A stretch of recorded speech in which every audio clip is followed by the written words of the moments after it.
I'm Nana Farika. The time has come for the lioness to tell her story from her viewpoint and tell the world who Queen Omega is. This is the lion's voice.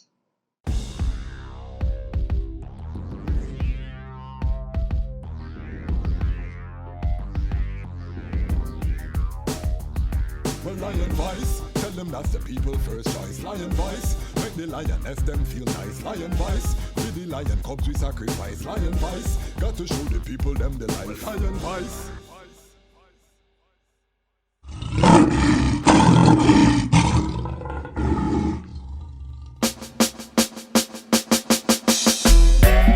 She's like the flowers in my garden, and her heart has never hardened, and she give me loving in the morning. Babylon, you are go far without no warning. Black woman, I said I wanna be your lover, and I don't want any other. You alone, I could be my children's mother. But no struggle, so we both could help each other. And then I wanna be your lover, and I don't want any other. You alone, I could be my children's mother. But no struggle, so we both could help each other. Started in the village, now we in the city. Journey where we have together, everybody see. Spent a little time out in captivity. Babylon, their plan was to destroy the family. Still I want you to bring a child for me. Maybe in the spring when birds are sing lovely. Maybe we could plan to have a summer baby. I can be the man that you depend on. Put the pen to the paper, made a love song. Babylon, they separated us for so long, and the reason that they hated us was so wrong. Still the most that he created us, we so strong. Then same Kushite and the Dogon. Love your melanin, no follow for them program. Black woman, me not go pass on you for no one. No. Greetings in that divine name of His Imperial Majesty, Emperor Haile Selassie I. Glory and honor in the name of his chosen queen, Empress Waziri Menen. My name is Kwasi Banso, aka the Dejazmatch Kwasi, aka Ras Kwasi, aka the Reading Ras, aka the Panafrican Happy Man. I'm a creative industry attorney, I'm an author, I'm an artist, I'm an actionist, and right now I am the host of Lion Talk. Welcome to the Lion Voice Network, and welcome to Lion Talk, where we are talking to the frontline warriors in the vineyard of Ras Tafari and the Pan-African community globally. We have a very, very special guest today. We have gone over hills and valleys to bring this interview to the global family. Lot of obstacles. We have held firm. We were supposed to do the live. Wi-Fi did not cooperate, but I had to bring this queen to the family because this is one of the queens that is doing the work. This is one of the queens when we talk about the Rastafari creed, the hungry be fed, the naked clothed, the sick nourished, the age protected, the infants cared for, the ignorant instructed. We are talking about this sister who is there doing the works. I've heard about her long before I met her. When I met her, she introduced herself and let me know, and I said, wow, the mystic is real. Who am I talking about, family? I'm talking about Queen Shelly Dawn Greaves, known to the family as Daughter Shelly. Welcome, Daughter Shelly, to the Lion Talk platform. Greetings, greetings. I greet you in the name of His and Her Imperial Majesty. And I would like to greet you. You have so many titles, I don't even know which one to choose. But I am the Sister Shelly, Daughter Shelly, Shelly Dawn Greaves. Thanks for the invite, and it's my pleasure to be here. Give thanks, give thanks, give thanks. So, what we do on this show, we're going to go through, before we get into the topic, which is the fulfillment of the Rastafari creed and what that represents right now, we have to get to know your journey to Rastafari. Where were you born? how did you come into Rastafari? Okay, I was born in Mandeville, Manchester, here in Jamaica. I became drawn to the Rastafari culture or faith when I was about 9 years old. My brother at that time was seeking the Rastafari liberty. So I used to copy my brother as the only brother. So everything he did, I would always want to do. So I grew up listening to Bob Marley and Dennis Brown. He would always play those music, especially Bob Marley, Brotherly Love. He would also, when he plays that music, he would run to his room and sit and chat. So, I grew up, as I said, trying to be like my brother. So that was a journey around 9 years old, and he counseled me right through. I became a vegetarian at 13. And when I remember when I was to be confirmed around 12, 13 years old, they wouldn't confirm me when I gave them my philosophy. They wouldn't confirm me because at that time I was becoming aware of myself as a Black woman. So that's the journey from there. My brother, he really coached me right through. He left and went overseas, I believe it was 1986. At that time I left high school, and I still, maintain trying to seek to know myself. I remember after leaving high school, I saw a pamphlet with a speech with Marcus Garvey, which talked about self-reliance. So from that time, I said, I don't want to work for anybody now. I want to work for myself. So after leaving high school, because I always wear my colors, a lot of brethren and other sisters always called to me and, reason with me, because I was seeking. I remember Sister Mitzi at that time. I used to wish I couldn't wait to look like Sister Mitzi.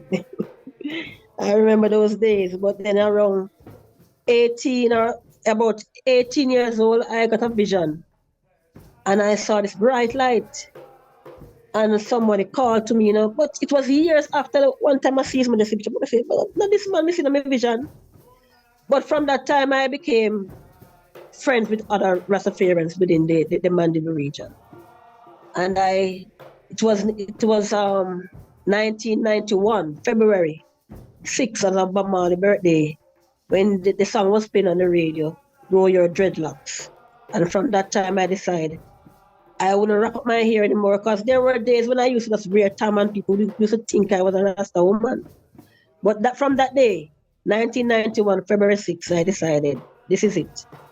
So from that day, I decided I used to twist my hair, so I let the twist remain, and it came into the dreadlocks. Wow. When I went to the US 1994, it was my brother again who took me to the hairdresser and got it properly groomed, So it has been my brother, and he used to buy me a lot of books. He bought me my first Kente material. So I would have to give that tribute to my brother. All right. Call his name so that he can live. My brother, my one and only brother, Martin Neil Greaves. Yes, we want the global family to know, because we have so many Rastafari doing the work. Yes, my brother. I owe that to him. He probably don't even know how much he has walked me through different stages, because he would send a lot of books for me to read. So when I read those books, it was through one of the books that he sent that I learned where the origin of black man. So it really means a lot to me. Whatever he took me through that journey for me to be who I am right now. So powerful. And you left from Jamaica to America. What was that like, dropping in a place like New York City from Mandeville, a relatively quiet place? You're gone to New York City. What was that like? All right, but living in New York, it was a mixed feeling. Shortly after I went to New York, I went back to school. So I went to Bronx Community College, where I did my associate's degree in liberal arts and science. There were ones from the Nyahbinghi house that I became close to while living in New York. Sister Ifia, Irons, and Mama Yanzi, I will never forget. They kind of brought me to the Harlem Nyahbinghi house. The first Nyahbinghi house I went in America, actually my brother, when I just came to America, taught me to the one in Brooklyn, Okay. you know. And, Sister Janet from Manila here, Big up we Sister were very Janet. close friends. So, Sister Yeah. Janet, yes. Let's big up So Sister she Janet. took me to several different places, And while living in America, I became involved in the EWF. I was a member of the Local 12, which used to meet in Queens. It was Cedric Imbrooks at the time who introduced me to the Ethiopian World Federation. May his soul rest in peace. And I did a lot of work within the Ethiopian World Federation. I was even awarded with a book, The Selected Speeches, because because of my involvement there. I came back to Jamaica around the year 2000. I didn't love living in America, and it never did. So I used to come to Jamaica pretty often.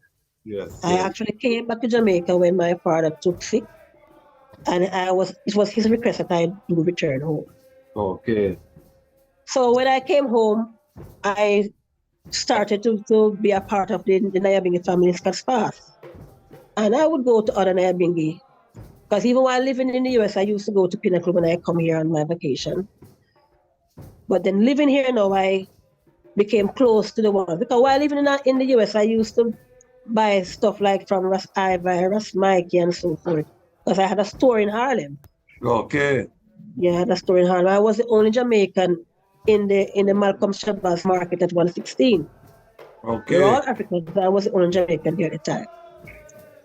And I'm from an outreach family, to get to the point.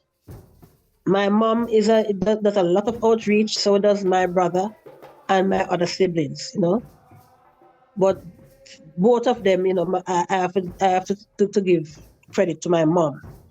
She got that trait from her mother. So I in high school here in Jamaica, I was a girl guide. Okay. So I was also in the Red Cross. Okay. So I had to visit the hospital, the children's ward on Christmas time, and we had to give gifts. So I always enjoyed doing it. But I used to watch Lady Diana and Mother Teresa a lot, And I always said I would really like to be like them, sharing. Okay. So sharing has been a great part of my soul. And you also have a degree in accounting. What was that? A diploma in accounting and management. Yes. I did payroll accounting. I did a lot of other, courses, reception course, health advocate. I even went to New York University where I started my bachelor's in nutrition. But it was I couldn't deal with the situation where we had to prepare meat. And I just couldn't deal with it. So I withdrew, I withdrew. So my outreach, as I was saying, I got that trait from my mom. So I remember one day sitting in her garage, and she was telling me of this little boy that she gave a gift, and the boy was so excited. So I said to her, Mom, you're doing outreach for your people. I have to do it for my Rasta people. And I said, it's the same joy that I hear you talk about. I would love the rest of children to feel that joy. So I even though I always share before, I made special effort on my birthday to do a back to school treat for the Nyahbinghi children. And Right. So that's when I at Caspa. So we would even invite ones from the community, And I would do occasionally when I can packages for other ones. I remember when I just came to Jamaica, one of my first packages that I did for the Nyahbinghi family, I remember a brethren stood up and said that this is the first from East Trading Rasta for how many years he is getting a gift. And would you believe me that it's after after 15 years I found out who that brethren was? who was it? It's a brethren they call P4 in Scotts Pass. I always visit him and give packages to him and do stuff for him. And one day I was talking about that incident. I said, no, it's me. And I said, it's really you? Oh my, it's so touching. Yes. It's so very touching. So to cut a story short, I always, when I can, share. When the COVID-19 came in now, Yes. And I was watching on TV when the government was going around and giving out packages.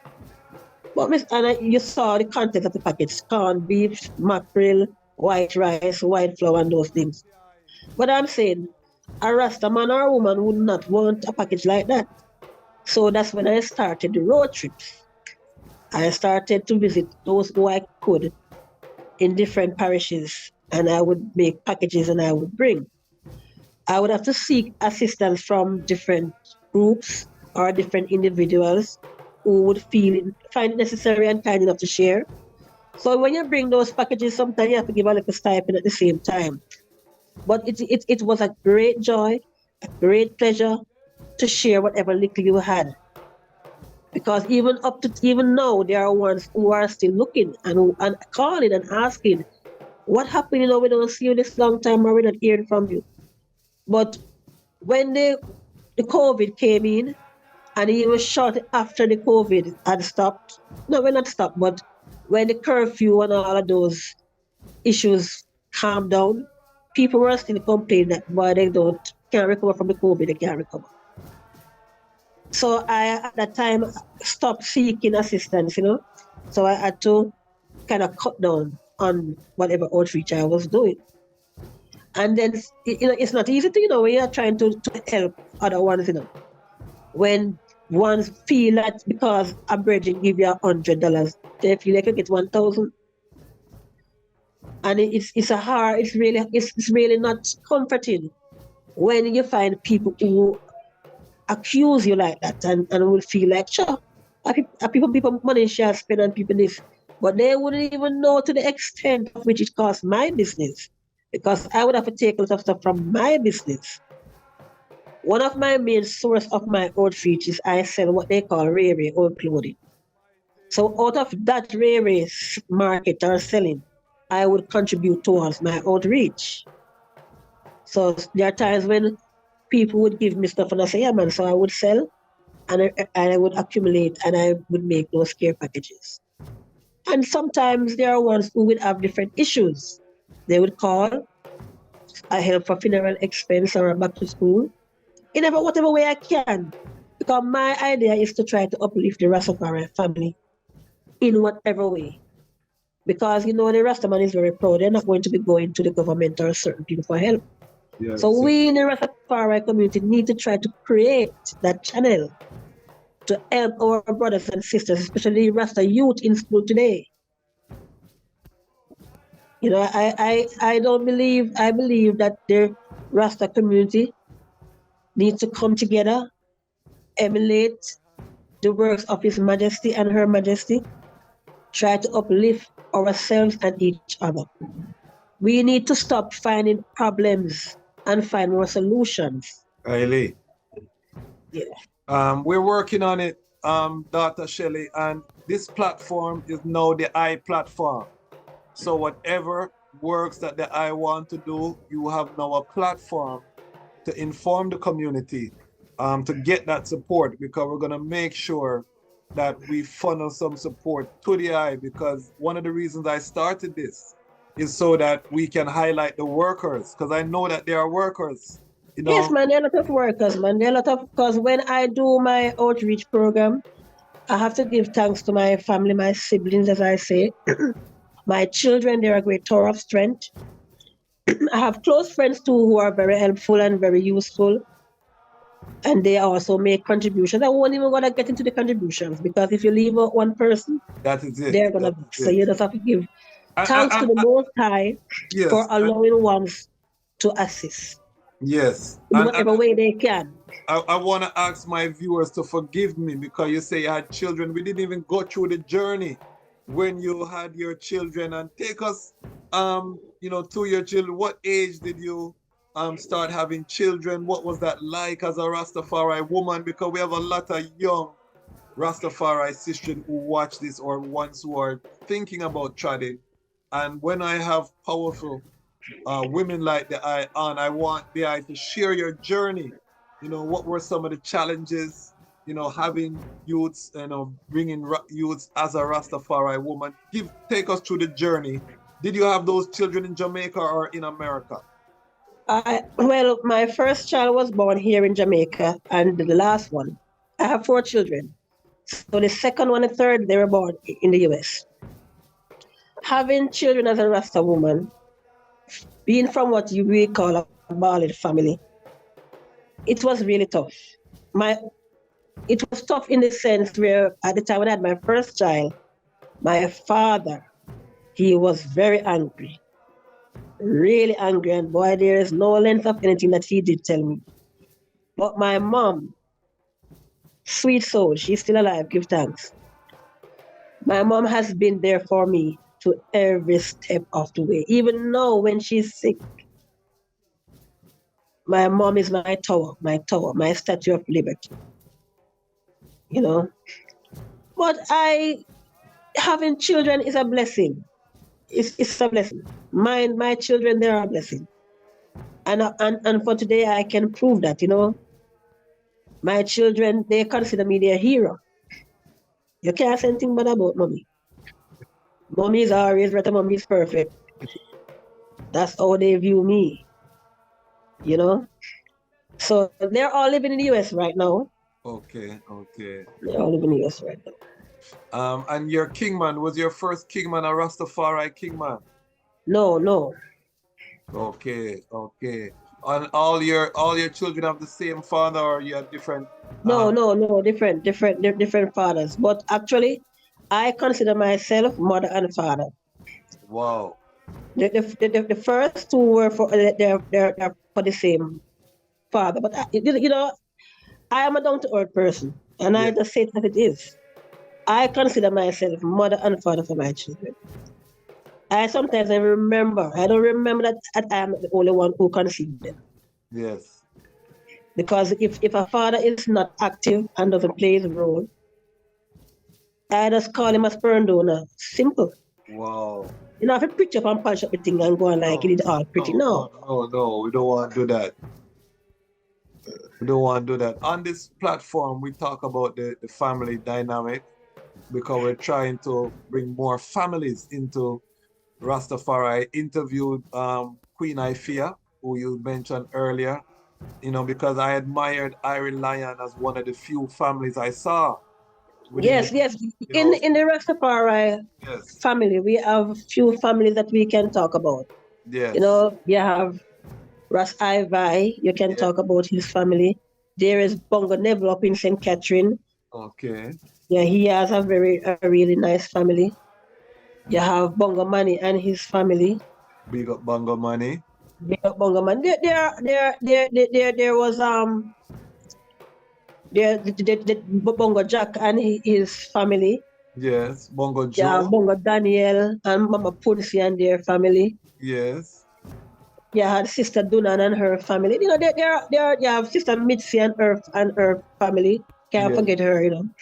I big up Sister Mitzi because you big up Sister Mitzi earlier. Yes. I just want to say how important it is for Rastafari woman to carry that royal dignity, because you see how you are impacted by seeing Sister Mitzi. And you say, yes, man. Because she's at the time, yes, and even after seeing Sister Mitzi, then you know you will see Sister Mitzi, Sister Amma, and Sister Janet. Those three sisters you will see on Mandeville Town. And boy, you admire their dressing and you just admire the way they carry themselves, you know. And boy, yeah.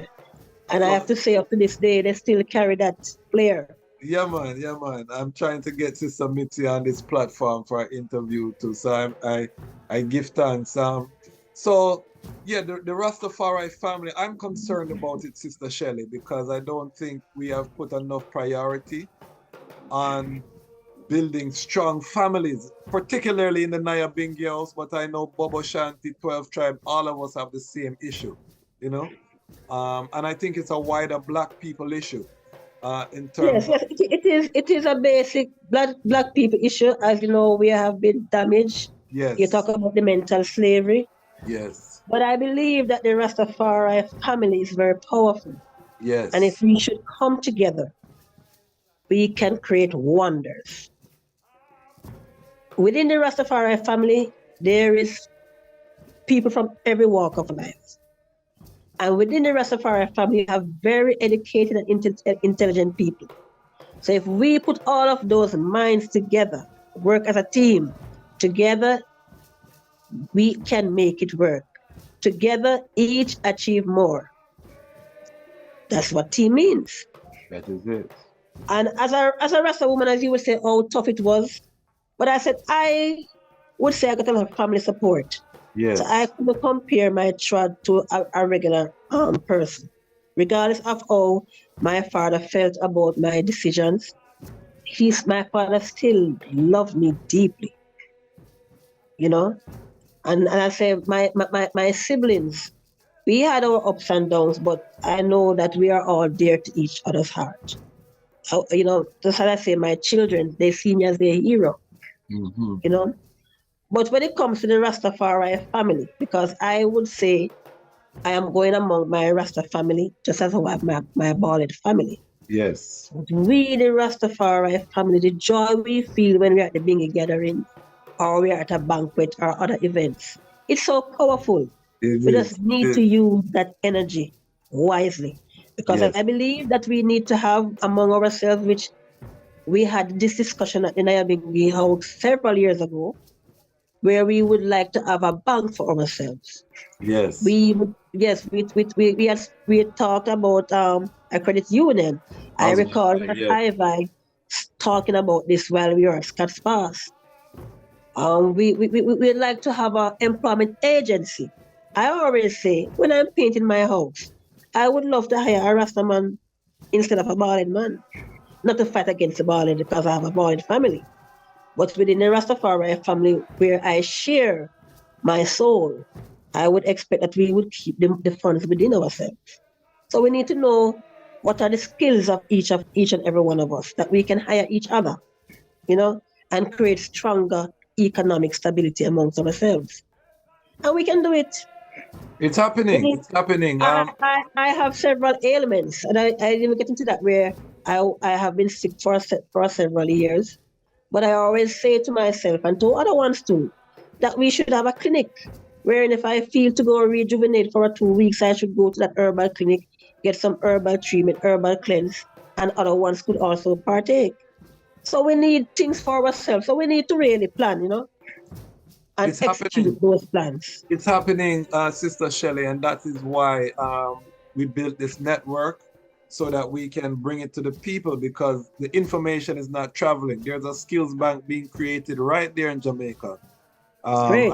I will give you the information. The Rastafari Mansions and Organization, 14 organization, and including the Bobo Shanti, have signed a constitution. We're trying to get the Nyahbinghi family on board. Yes. As you speak, I'm aware that the Nyahbinghi has not yet signed on it. Yes. So we're starting our first farmers market, the Harambe Hall. By the time this episode of airs would have taken place, we have a farmers market and a town hall meeting. We're getting ready to launch an ITAL standard for food and sacramental ganja. So a lot of things are in the works to roll out. And that's tomorrow? Tomorrow. The event tomorrow? Yeah, yes. I'm trying to reach, but leaving from Manila is not so easy. Yes, I know, and it's gonna travel. It's gonna travel to other parishes eventually, but we're gonna start it in Trelawney there because we have the support of the space. Yeah, man, give thanks to Brother Jabali Siba. Yeah, man, Jabali. Yes, man. Yeah, man, powerful. He has been one of the ones who saw my work, and when he can, he will make a contribution. Yes, and he also has been interviewed on this platform. I'm working very closely with him right now. Yes, I watched that interview. Yes, I did. Yes, he did. Okay, beautiful. So things are happening. So and this is why I wanted to interview the I, because I wanted the other workers globally to know the I too, so that when you have a treat or something, you can come on the platform, give us information, and we can, globally, the donation can come in to make sure that the I have what the I need to do the work. Okay, let me expound a little bit. Like as I mentioned before, I was born July 26th. Okay. So during the July ISIS, I would try to treat the children and the elders or the family in whatever way I can. I even told my children that if anything should happen and I'm not able, they should carry on that mission. Yes. I still want to continue the visits. When I would go to Montego Bay, it would be Sister Nzinga and Ras Tafari. They would be I call them my outreach officers. They would visit the ones in Montego Bay and deliver the packages if I can join them. So I would select different ones within the Nyahbinghi family to represent the parishes that they are in. Brother Ras Dossi would do Westmoreland. He's now deceased. May his soul rest in peace. I would normally do St. Elizabeth and any other sister who is available at the time. Manchester and Clarendon, I did it with Sister Janet from Royal Flat, Rusty. I also did it with another Virgin George and a few other ones. I went to Portland Cottage. I didn't go to Kingston, but I would send packages to whoever I could. I also sent packages to Oterias, to whoever I could, you know. I went to St. Thomas. That was such a lovely visit. That was Bongo Leo, Priest Leo. He arranged that trip. Yes. So, you know, when you would visit these ones, that joy. You know, I remember when I went to visit, a group of us went to visit Rascodi. He said, "Oh, angels of the Lord have visited me." That joy, you know. Yes, yes. Yeah, I remember he has passed now, may so rest in peace. Bongo Bear too, he was so delightful when we came to visit. He is now deceased. So what I don't want to happen, we don't want to have our elders there and other families who can make it to the ISIS. We need to find a way, because I said transportation was costly for me. Yes, yes. So we need to find a way where we can have access to transportation. Yes. To visit these ones even 3 times for the year. Of course. Take whatever gifts we can give them. Because believe it or not, the small gift that you give meant so much. You know, and I would even say once every quarter, right? Once every 3 months, you know. Every 3 months, you know, we need to visit the ones and give them some gifts, man. Give them whatever we can. We need to follow up with the ones and check in on their health, you know. So we need the herbal doctors to be a part of this team. That when we go and visit a one and they have prostate, we know what to tell them to do. Yes. You go and visit a one and they have diabetes, you know what to tell them to. So we need a proper team. Yeah, man. You know, I have to give credit to Sister Nzinga, yes. who would normally, when we do care days, she and others, I'm not saying she's the only one, but she would make a special effort to do massage or pedicure. Sister Janet would do it. We have another sister, young sister within the house, Sister Ayana from Montego Bay. She would play a great role as well, you know. So I say I won't remember everyone at this instant, but you still have to, as you remember, give credit, you know. Of course, of course. But anytime you the start calling blessings come from the Most High. Yes. So when I, Shelly Dawn, Sister Shelly, cannot remember to say, you did or you did that, it is your works that you do that the Lord will bless you for.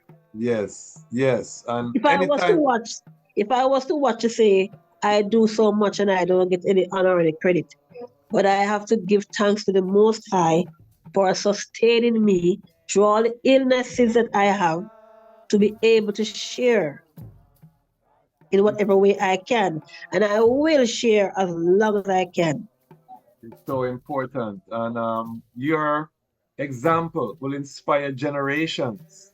And now that you're here on the Lion Voice, we are capturing this for all time so that people around the world know that the eye has been doing the work. And we want, again, to support the eye because I love that idea of the mapping the elders. You know, so yes, man, the road trips is very important. Road trips and having a team. You will find out that there are many elders who can't afford to come to the Nyahbinghi gathering. No. There are ones who are sick and they can't travel. So it is our duty. Even about 2 weeks ago or 3 weeks ago, Sister Mitzi, Ras Gat, Bongo Stamp, Rusty, Sister Audrey, and myself went to visit Priest II in Spanish Town. Yes. Yeah, it was a joyful day, and it so happens that it was the day was Mungo Stamp's Earth Day too, you know. So it was a lovely day. And that is so crucial. Talk to us about how important is fulfilling the creed. You know, when we talk about the creed, we chant the Rastafari creed, you know, at the gatherings, but how important is it for us to put some systems in place, particularly as a Nyahbinghi family, to fulfill the creed?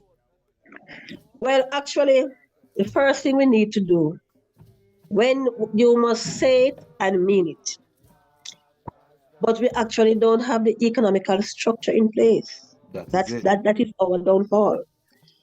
So we need to first find that trust in ourselves and then the trust in each other.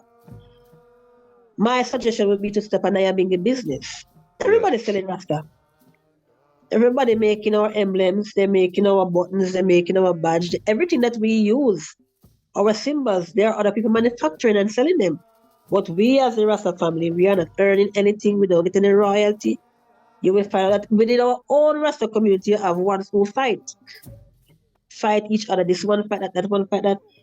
So we have to find a way to have a retreat and to get rid of all of those baggages and move forward with a clean iris and a clean spirit and a clean thought, clean mind. We have to let go some of the old baggage, man. We have to put some of them aside. We have to, because it's war globally. The world is preparing for war, and we're not prepared as a family. We don't have because we don't have that togetherness. No, and I created a development plan for the Nyahbinghi Center. I'm gonna send it to the eye, because we're working on it. You know, for Africa, but it's something that could be implemented in Jamaica same way. You know what I mean? Definitely, but if you take a look at the world, you will realize how powerful we are as a Rasta family, because they copy us in every way. I know. Look at this Bob Marley movie. You know, it's made over $100 million. Oh, don't talk about that. And since this Bob Marley movie came out, everybody turned Marleyite. Have you noticed a difference on the ground in Jamaica with how the people are treating Rastafari there? There is a big difference, because the people show you a little more respect now. Everybody wants something of Bob Marley to buy. I remember shortly after the movie, I got orders for Bob Marley t-shirts. People came in here, I had to send to Ocho to buy t-shirts. Okay. Talk to us about your business, because you're a businesswoman. You said you follow Marcus Garvey. Give us your business journey. Yes, I am as I said, I must say I'm a Garveyite. I'm also a Marleyite, regardless of the issues that we have with the Marley family and the Scottspass estate. I'm a Marleyite. I operate a cultural store. I call it Shelly Dunn's Naturals, where I sell natural skincare, herbal products, herbal supplements, African clothing. I sell almost everything that the Rastafari family or the culture-minded person would need. Okay. I also have a thrift shop where I sell other stuff. Okay. Clothing, other little knickknacks. You know. Yes. I sell just about everything I can think of. Okay. And where is the store located? I'm Shop 40, James Warehouse Complex, South Racecourse Road. It's in the same complex where I have the passport office. I'm actually facing the passport office. It's the same complex where I have the courthouse. It's the same complex where I have the RGD, also the the office for the gun license. So you're in Kingston? Mandeville. Oh, Mandeville. Okay, Mandeville. Okay, all of those things in Mandeville. Okay. In Mandeville. So people can find you easily if you go to Mandeville. Make sure you. Yeah, man. The easiest way to find me is to ask someone where's the passport office. Now, when you come to the passport office and you look up, then you'll see me. Okay. And what has business been like in terms of how do the community support your business? Well, the reception is good. It's building, but I am the greatest joy about my business is the appreciation of the customers. Yes. And when they come and they say, boy, you should be uptown in a store like this, and you know how long I'm looking for African clothing. And when the ones would come here and buy, like, the herbal supplements or the healthy snacks, they are so overjoyed when they come and see so many different things that they have always wanted. Yes. So that is very warming to me to know that I'm providing a service. For me, it's not so much about the money, because Yes. people would sometimes wonder why I hackle myself to do events. But it's a service that you offer. You can't be selfish, it's just a service. I am happy when I can provide something that you would need, especially if it's something that is not very common or unique. So my business is growing, and I haven't fully advertised as yet because I'm still in the process of doing my final touches. But it's open and going, and I'm very appreciative of the support, I must say. So And what because of the passport office, I get a lot of customers through the passport office. okay, positive. And what were you doing before you started this business? Oh, the store has been open since August, but I used to do my business at home. I used to do the Okay. yard sale, and apart from the yard sale, I would do like I would sell at Nyahbinghi or other events. Okay. So this is a evolution. We're watching the evolution of your business growing. I know. I have 3 stores.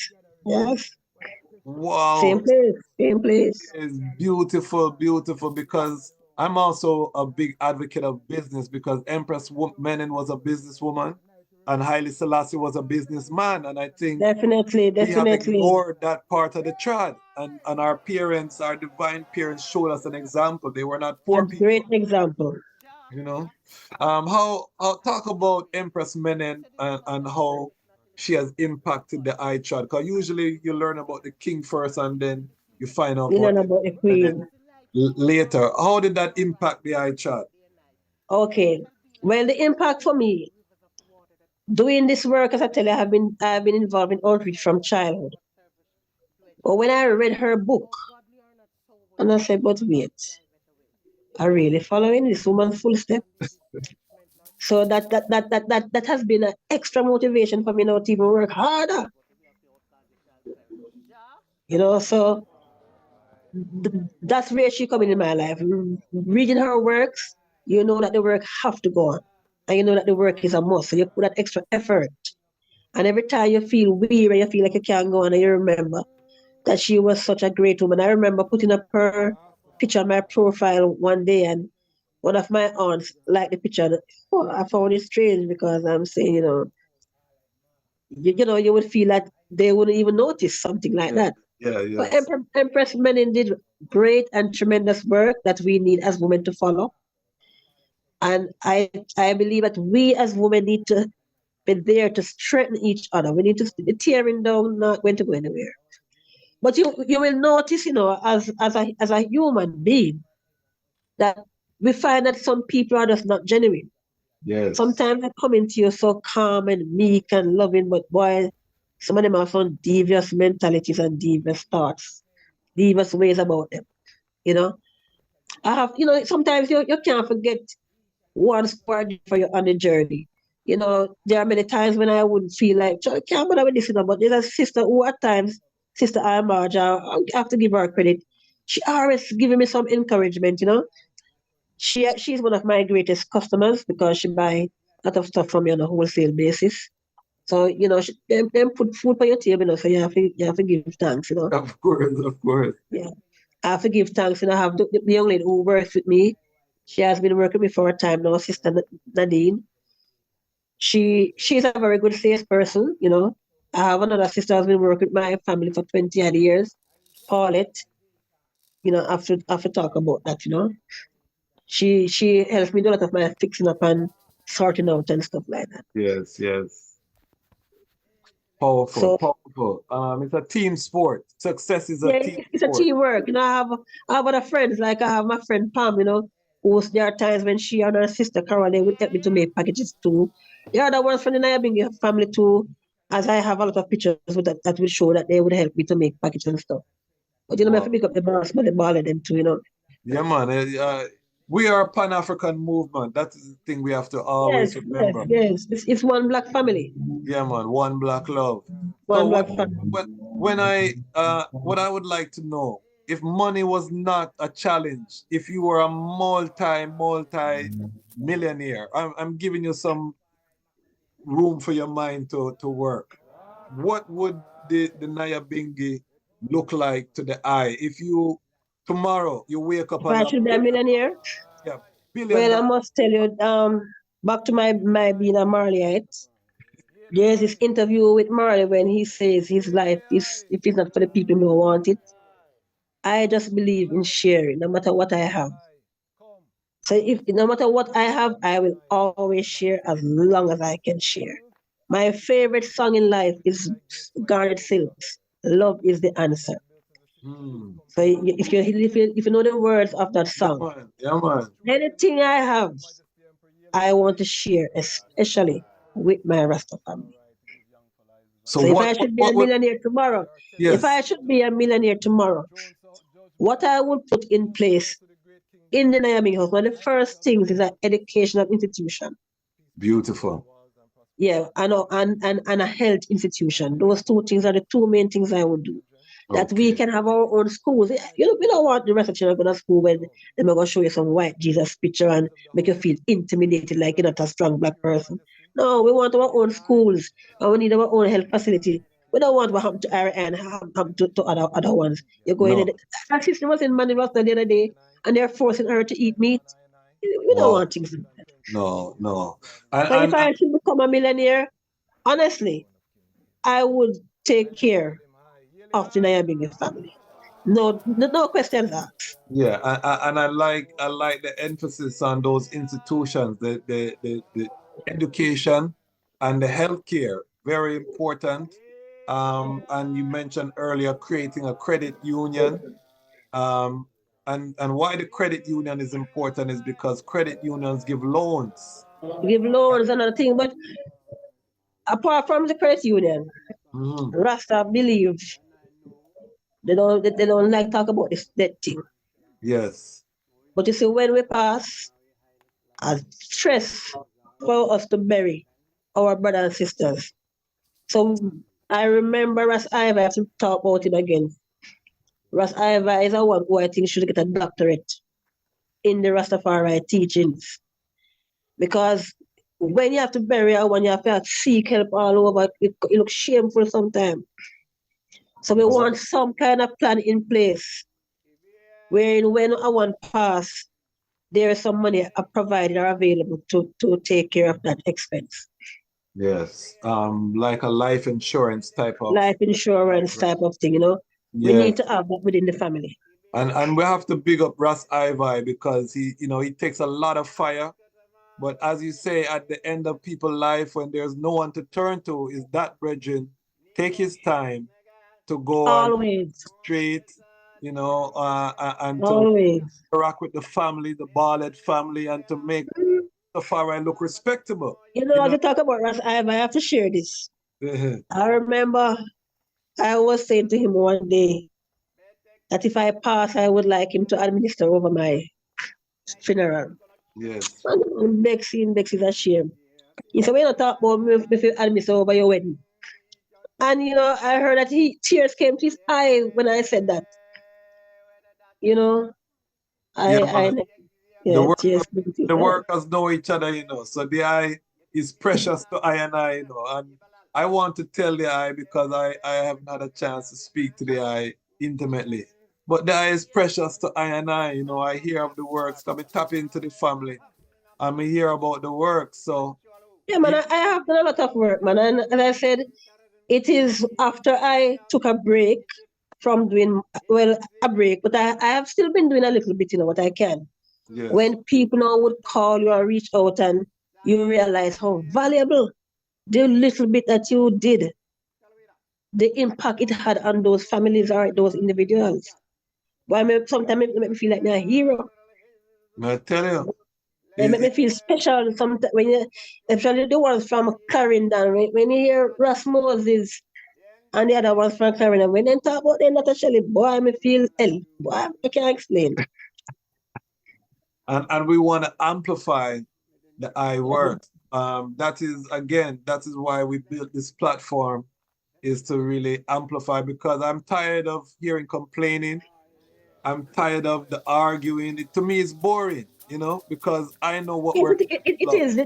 As I mentioned before, we need to find solutions and try to stop focusing so much on the problems. Yes, because it's easy to find people's flaws. It's easy to find what not going to work. But let us talk about what is our vision. That's why I always ask people, if you had the money, what would be the What vision? would you do? But you see, even when we have flaws, because we're not perfect, Yes, some of us, if you should measure, or if you should go by percentage, one may have a little fault, yes, but boy, the amount of good they do apart from that one flaw. But why are you going to focus on the one flaw and you don't try to focus on the good or the great in that person? Why don't you try to improve on the good that is already there? Maybe that good can outdo that one flaw. Sometimes people just want a little love, a little compassion. We must learn to exercise more love and patience and tolerance for each other. And I tell you, the Rastafari family has the power, the knowledge, and the resources to rise and to stay above all odds. I see that. I see that. How important is the Nyahbinghi to the eye? Why did you choose to trad? Because Nyahbinghi is one of the more difficult part of the Rastafari. Well, Scott's Pass, most of the ones that I know would go to the Nyahbinghi. So then I've always been curious. I remember they used to come in the Manival town occasionally. I remember one incident they were in the town, same sister me said, I won't forget she and you time making the tofu sandwiches and thing. So Scott's Pass is close to me. So that's where I visited Scott's Pass even when I was in my ballad days, one and two times. Because from a young age, leaving high school, when I left high school, I got involved with a Rastaman at the time. Okay. So yeah. I mean, if you know Ras Pinto, I know Ras Pinto when Pinto was a ball head. Okay. You must have Okay. come from far, not just know. No, no, no, no. So talk to us about that first time as a baller, you step into a Nyahbinghi. What was your impression? You hear the drums, the chanting. Chanting. What was your impression? Well, at the time when I went to my first Nyahbinghi, that is probably in the late 80s. And at the time when I went there, it was a Scots Pass. And I remember things when you look, there was everything provided, fruits and everything on the altar. When you look, you could tell from your enter, man, that is the head one man. You could tell the way they would administer around the altar. That reverence. That reverence. So it was captivating. It was captivating. And as I said, I have been to other events where the Rasta would gather. I was even there in at Mandela Park when I was in that Sabrada Park when Mandela came. It was some brethren from Mandeville, Juba, Bongo Stan, and Bongo Neville at the time. They came from Mandeville and visited me and they took me there. So you always have a lot of Rasta brethren, from back in the time. So while living in Kingston, I used to go to the Bob Marley celebration. At the time, it wasn't big like it is now. Yes. I used to go there while living in Kingston. Any other cultural event that I could while living in Kingston. I lived in Kingston from about 90. I was there 1990, part of 1991, 89. I was in Kingston. So, I used to live near to Bagger, the herbalist. So I used to go there even times when all of the artists and other ones would come there. So I learned a lot going to Bagaloo house. We used to call him Bagaloo. Bagaloo. Yeah. So you made mention that you're a Marleyite as well. How important has Bob Marley been to your chad as Rastafari? Well, the music has always been inspirational to me. While growing up, my favorite Bob Marley was Nyahbinghi. Yeah, that was my favorite Bob Marley. But I have a lot of Bob Marley songs that I love, you know. But Yes. I would play, especially on a Sunday, a lot of Marley. I like culture too, culture. Yes. I would play a lot of culture, a lot of Peter Touch. I would play Bunny Wailer, but my favorite Bunny Wailer was Ballad Jesus. Okay. Yeah. I Never love see a that. ball like Jesus yet. Yes. Yes, give thanks, give thanks.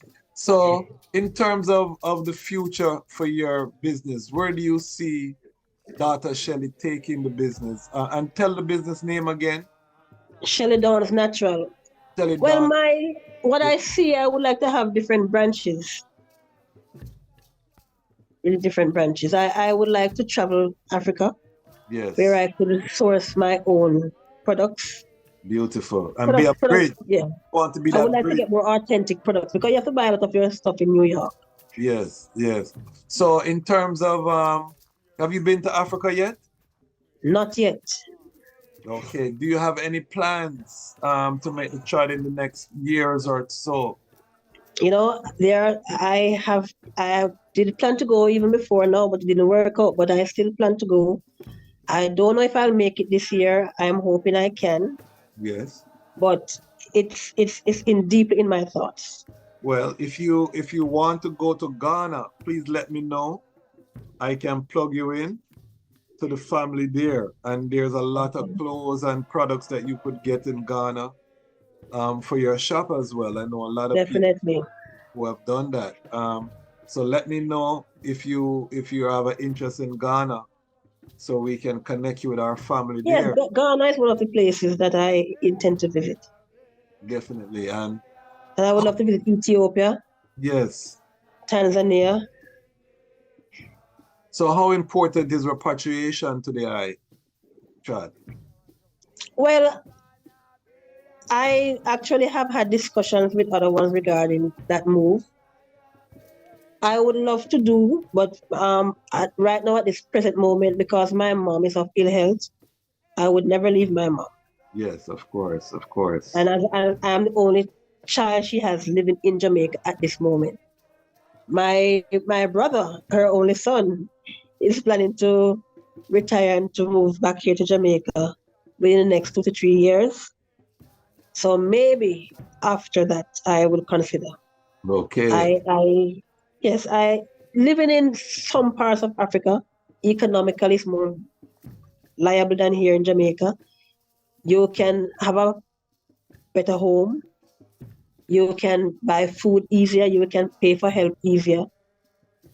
There's so much more you can do there with 10,000 US dollars than what you could do here in Jamaica. But Um, still, yet you yes, can live a decent life here in Jamaica if you work for it.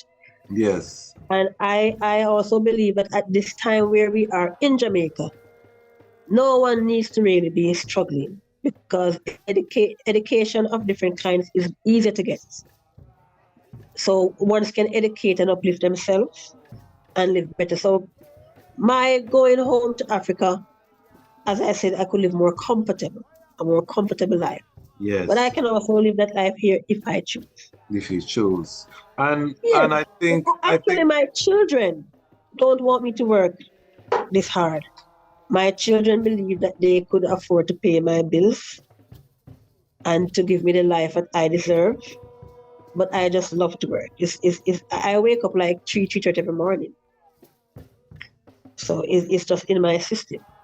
So until I can't, yes, you're a worker. I will I'll keep on working. You are a But worker, and that's why we want to celebrate you. Celebrate the eye as much as possible. You see how much we had to go through to get this oh interview? yes, it was oh my I say I tried so hard. I wonder why today of all the day the Yes, internet is chipping in and out. because it's a But as I powerful said, connection. it is just such an important duty to share that you have to go through that hurdle. That is it. And I know anytime I see that, that's why you see me just calm, because I know is the principalities and powers trying to prevent a powerful voice from penetrate, because the eye voice, and I know this interview will inspire many, because the eye is not a multi-millionaire, but still you're impacting the lives of so Of many. many, And many. using what you have to start. You didn't wait until you had everything to start. You started. No. You know how I did most of my packages? I go to the US pretty often, sometimes 5 times for the year. So every trip that I make, if I go to spend $2,000 on my business, I take out a certain amount and I buy things for the family. That's how I would start to do some of the packages some of the time. So I would buy some body wash, sometimes I buy some toothpaste, sometimes I buy some stuff for the children, whatever I can. I would buy some stuff. So every time I ship, I would accumulate these things over a period of time. There are times when I would just buy most of the items here, especially the food items, You buy them by the bulk and you just start to bag. Sometimes you make 100 package and in no time the 100 package. And it costs a lot to make 100 package. Because when I do, I make one package with toiletries and one with, the basic food items.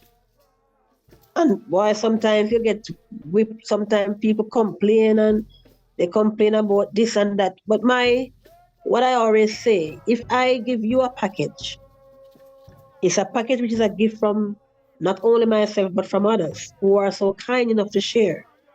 You should take that step and share as well. So if you get 10 items and 2 in there you don't use, share it with your neighbor or your friend or your family. Instead of complaining when you didn't have that item, share with someone else. And that's so sad to hear that people complaining about the good that you're doing, but that's human nature. No, that's just human nature. Yeah, I can't. Because sometimes when you're shopping, you have to try to seek the most economical item that you can buy in bulk. So if you're going to buy 100 bar soap, you sometimes have to look the most economical one, But as I said, if I get something and I don't desire to use it, I will share and give it to someone else.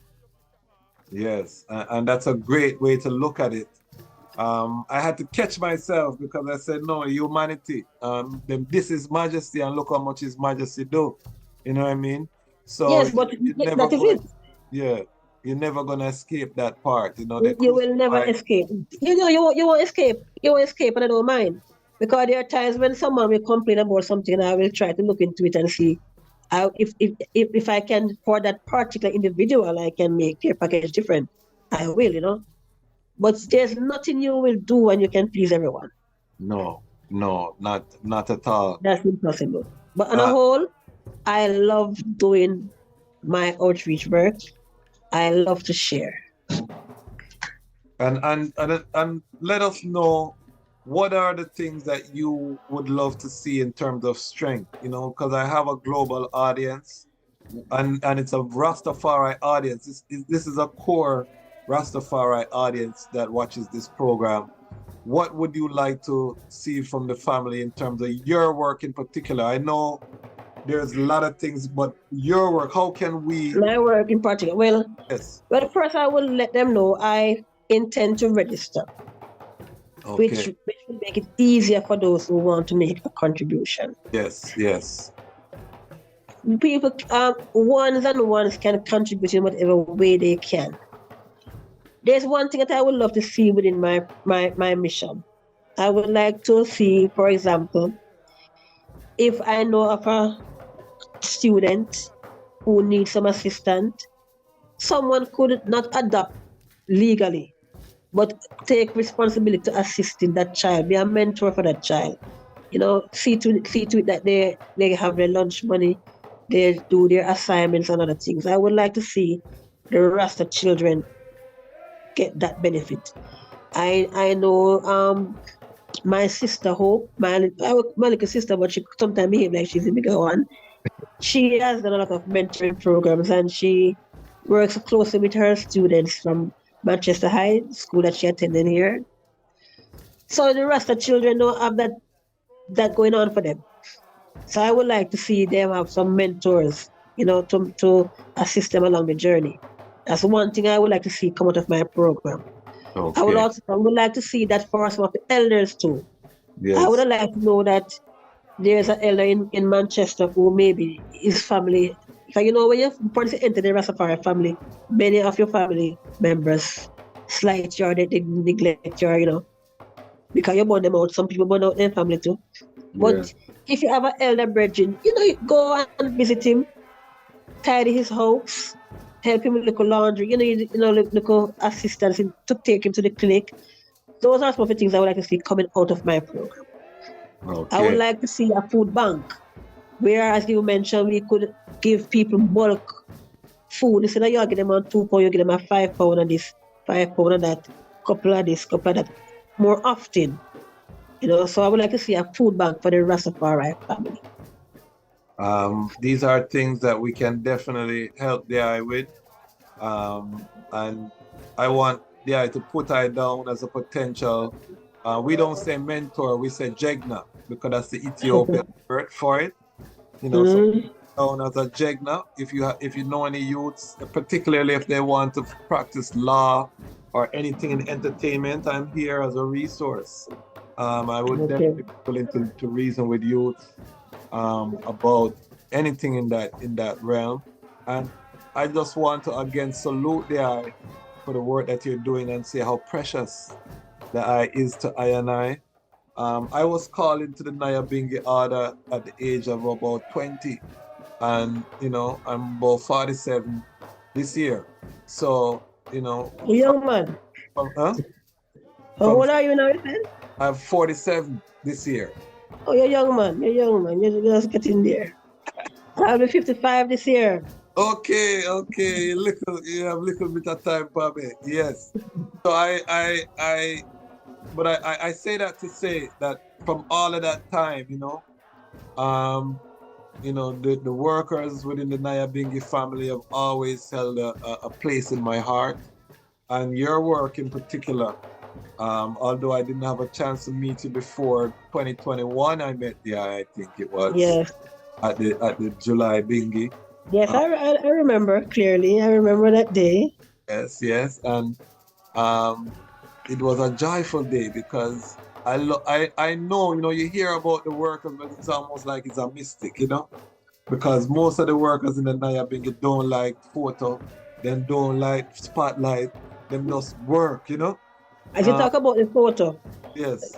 Not to interrupt, but I have to bring up this point. Yes. That sometimes one will give you a contribution and they would expect that you would have to give them a photo or some video when you're giving the gift, Yes. whether it be cash or kind. But sometimes the ones don't want to take any picture. Yes. And that created some issues in the past, Yes. But I remember a brethren had sent some contributions. And after I did some of the videos for the ones to tell them thanks, some of them came to me after and said that they don't want me to put it out, they don't want it to go out. So, I got them bring up that point. So to let the ones know that when they give a contribution, there are ones who don't want their pictures to be on the media. And sometimes that's the way that they are sure that you deliver. Exactly. So that's where the trust comes in. That's where the trust. That's where the trust comes in, yes. Yes. I got your main mention of the picture because it created havoc there. I remember the sister who was very much in need, and she wouldn't take a gift because she said she don't want her picture to be out there. Yeah, and we are very proud people, and sometimes people don't want people to know they are getting assistance or whatever right. other things. So right. we have to be sensitive to that, and that's where exactly. That's why I said we need a food bank. We need different locations. Yes. Where we have ones among us who can come every 2 or 3 months for their little package. Well, we're organizing the farmers right now. We're putting together a listing of all of our Rastafari farmers with this Harambe Hall effort. So we'll have access to food and then the preservation of the food. So we should be able to create something like that. You know what I mean? Yeah, definitely. So I'm gonna keep the eye close to our Sister Shelly. Once you come. Yes, man. The work must go on. Yes. While you're at it, you see, Yeah. As you said, you will be one of the, you don't want me to use the word mentor, Jegna. but Jegna. we need to create some Yes. scholarships for the Rastafari youths. Yes, I agree.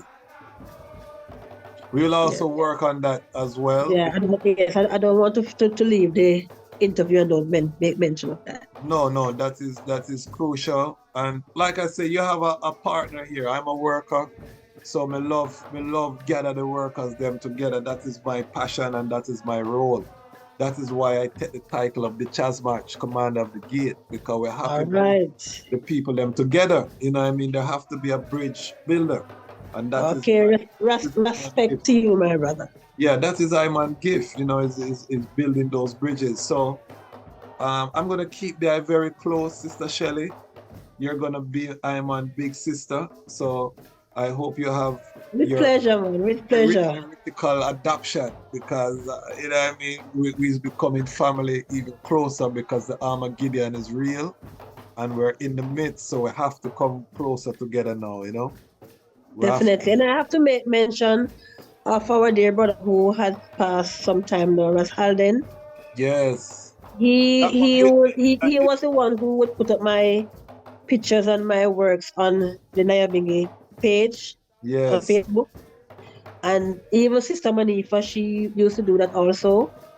And that's how a lot of ones, including your group, found me yes. and would make a contribution towards the project. I that was a shocker when I heard about Ras Alden passing. Definitely. That was a big shocker. And I Yes. And it is a big loss. was it. I heard it was related to occupising. Is that correct? Well, that's what I heard.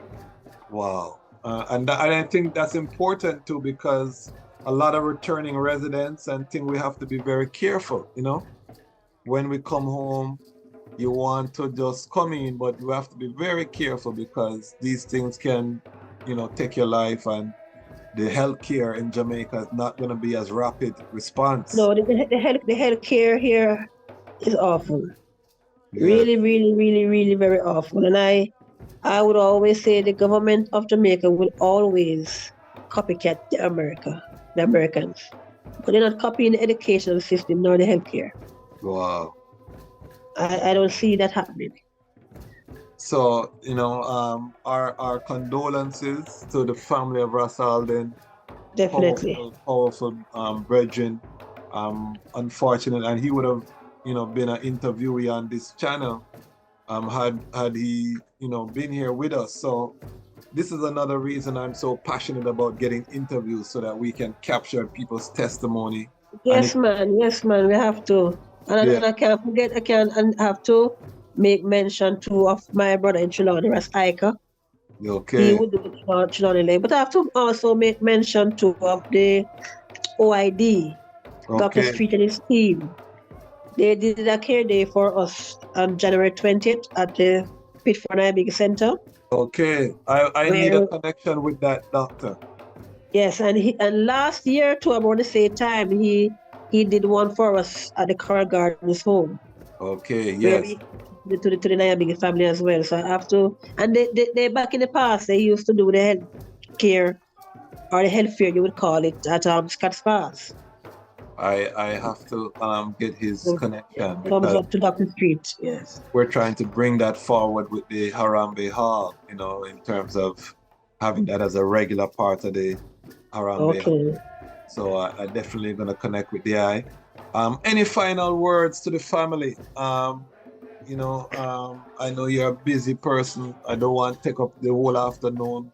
What sounds can the eye share with the young Rastafari sister, with the global Rastafari family, both in the Caribbean and Africa and America? What sounds do you share for this time that we're living in right now? Well, first, as I always like to do, is to give thanks for life. Give thanks and praises to the Most High. What I would like to encourage everyone, man, woman, boy, and girl, is to try to have more love within your heart, more love within your soul. Try to share. Sharing is a priceless gift. and just share, be kind. Let's try to find ways to uplift each other. Be your brother and your sister's keeper. In a time like now, and as we read about the works of our ancestors, we must educate ourselves, read and get knowledge. Knowledge is out there and knowledge is power. Don't waste your time on useless things or thoughts. Try to be useful. If you have a skill, develop on that skill. If you would like to go into different areas of expertise, develop and focus. Just stay focused, put a plan in place, execute that plan, try to build, don't break down. Always try to build. Believe in yourself and just know that we as a Black people, we are first. But be your brother's keeper. That's love. The word is love. Give thanks, give thanks. And I have to ask the ideas as well. In terms of His Imperial Majesty, Emperor Haile Selassie I, what were some of the characteristics as a young sister that made you say that I'm going to take on the divinity of His Majesty as part of my life? What was it about the Emperor? His humbleness. His humbleness is captivating. His humbleness will capture anyone. His humbleness. That humbleness about him, And I also appreciated the upliftment, the way he civilized Ethiopia. But as I said, most of all, his humbleness. Yes, that divine majesty, that majestic quietness. Quietness, that reverence, that humbleness. Yes, yes. Even while he was fighting, he did it so humbly. Truly, truly, I love it. He can be so powerful, but yet so humble. I love it. I love it. And that I think sums up the eye as well. So that explains a lot because the eye is so humble and so powerful. And I think there's no better way to end this interview. This is part one, family. We're gonna bring forward Dr. Shelly. Big up the Lion Pride. Big up the Lion Pride. Big up Lion Pride and big up. I don't know what title to give this brethren, but this brethren, as I must say, he has been doing a great work to highlight the works of other ones. And if you notice, he doesn't praise himself enough and talk about the work that he has been doing. But he has brought so many of us on this platform where one can learn about our work, support our work. So this is a very great job that he is doing. Big up. Yes, and before we go, how do people get in touch with you with your shop? They want to support the store there in Mandeville. Give your contact so people can connect with the eye directly. Okay. Well, you can call me at 876-374-3664 or 876-381-7083. You can reach me on WhatsApp on both numbers. Okay, and in terms of you go to Mandeville, just ask for the passport office, and they will see. Yes, ask for the passport office, and when you come to the passport office and you look up, that's me. And then, do you have a website or an email or anything like that? Yes, I have an email, shellydawng@yahoo.com. Okay. I have a website, but it's not official as yet, so I'm still working on it. But once you call me on WhatsApp, any information you need, pictures or anything, then those can be provided. All right. And let's make sure, Lion Pride, that we support Queen Shelly works. If we're in Jamaica, go to the shop, spend some money. Yes, ma'am, we want to support, ma'am, because out of my income, I help as many ones as I can. Definitely. In whatever way I can. So big up to Lion Pride. Yes, the Lion Pride is in Jamaica too. So yes. So all our Lion Pride family on the ground in Jamaica, make sure you forward a Queen Shelly, Daughter Shelly shop. And yes, all of the Lion Pride massive and family, man. Tune in. Check me out. take them check her out. Why? Because the time has come for the lionesses to tell their own story. And this is the Lion Voice. Lion voice.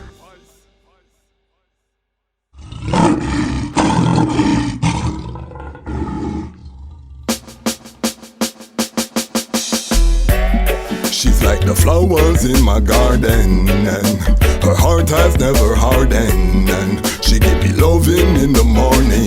Babylon, you are go far without no warning. Black woman, I said I wanna be your lover, and I don't want any other.